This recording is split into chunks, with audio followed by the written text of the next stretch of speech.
Yo tout le monde. Il fut un temps où on se posait pas trop de questions sur l'entraîneur du Barça, que ça soit par ses résultats, son aura et sa façon de voir les choses. L'espoir était permis, le Barça faisait peur, et si on recommençait d'un tout petit claquement de doigts.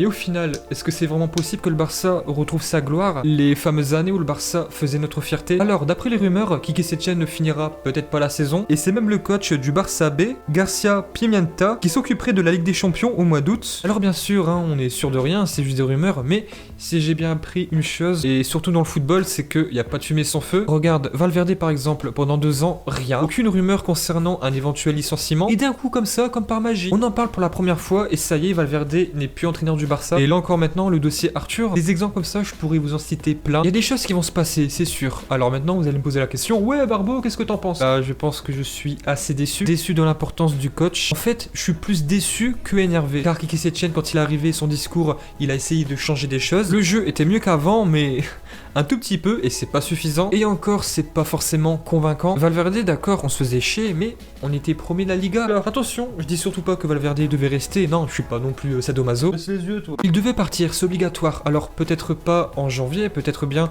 qu'il aurait dû finir la saison. Et ça, c'est quelque chose qu'on pourra jamais savoir. Alors là, si vous me connaissez depuis longtemps, vous êtes sûrement en train de vous dire, bah Barbeau, t'es en train de changer ta veste, en janvier t'étais super content. Bah oui, effectivement, mais je pouvais pas savoir que 6 mois plus tard, le jeu allait limite reculer. Mais par contre, si vous avez bonne mémoire, il y a quelque chose que j'ai bien insisté dessus, c'est que Valverde, il part en étant premier, donc Quique Setién, il a une très grosse pression. Et cette pression-là, tu vois, je pense pas que Quique Setién la prend à la légère, mais il s'en rend peut-être pas compte. Alors bien sûr, Setién a essayé de mettre des choses en place. Au départ, les joueurs ont adhéré. On voyait des bonnes choses, mais c'était pas suffisant. Alors oui, bien sûr, je suis pour le moment assez déçu du coach, je vais expliquer pourquoi. Mais en attendant, je vais bien insister là-dessus. On peut pas non plus encore comparer Valverde et Setién, car Setién n'a pas eu Dembélé, n'a pas vraiment pu compter sur Suarez. Il est arrivé il y a à peine 4-5 matchs. Surtout le dossier Coutinho, je pense vraiment que Coutinho sur les ordres de Setién, ça aurait été différent. Et honnêtement, Setién doit-il rester? Honnêtement, je m'attendais à beaucoup mieux et c'est normal. Et sérieusement, son discours quand il a été présenté, mais on en bavait. On avait des paillettes dans les yeux. Ah ouais, mais ça tu l'as déjà dit. Ouais, mais c'est moi le chef. Car même s'il n'avait pas les joueurs que je viens de citer, il devait faire mieux, c'est pas suffisant. Je pense par exemple au dossier Carles Pérez, qui est pour moi un échec, et même son premier échec. Le dossier aussi Griezmann,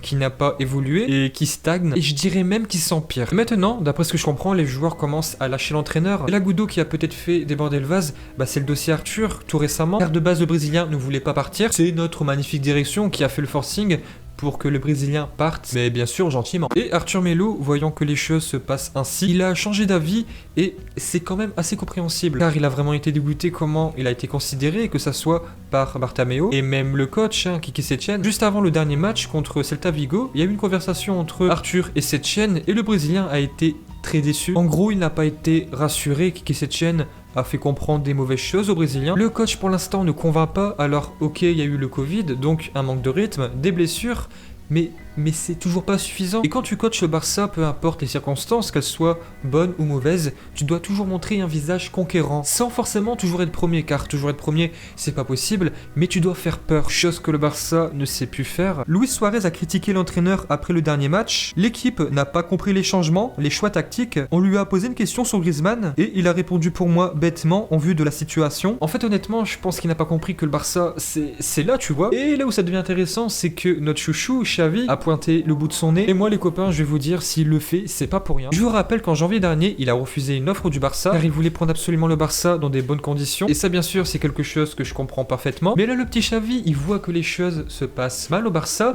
mais il en rajoute une couche. Et comme je vous l'ai dit, il n'y a pas de fumée sans feu. S'il dit ça, t'inquiète pas, il y a quelque chose dans la tête. Et c'est carrément un appel du pied. Le plus grand rêve que j'ai maintenant est d'être entraîneur du Barça et de revenir au Barça pour réussir. Par conséquent, notre staff technique se prépare beaucoup et a très hâte. Ce que je voudrais, c'est d'avoir toutes les conditions possibles pour revenir afin de démarrer un projet de zéro. Il est clair que ce scénario, après les élections, serait parfait, mais je n'exclus rien. Ils étaient venus me chercher en janvier, j'avais dit que les circonstances et le calendrier ne m'allaient pas, alors je vous ai résumé le plus gros, le plus intéressant, mais il dit aussi beaucoup d'autres choses. Mais moi, ce que je retiens, c'est que dans son idéal, il voudrait revenir dans un an, en 2021, mais si le Barça l'appelle très bientôt, cet été, il pourrait réfléchir et dire oui. Donc là en ce moment on a un coach qui ne convainc pas, que certains regrettent l'ancien, des rumeurs sur le départ de l'actuel pour pouvoir faire venir un intérim et pour ensuite faire venir le futur. Et voilà, bienvenue au Barça. Alors moi, qu'est-ce que j'en pense? Bah j'en pense que Bartomeu est un abruti. Et là en ce moment je suis en train de préparer une vidéo très spéciale sur le sujet, je vous laisse patienter un petit peu. Je pense que le coach a des circonstances en sa faveur,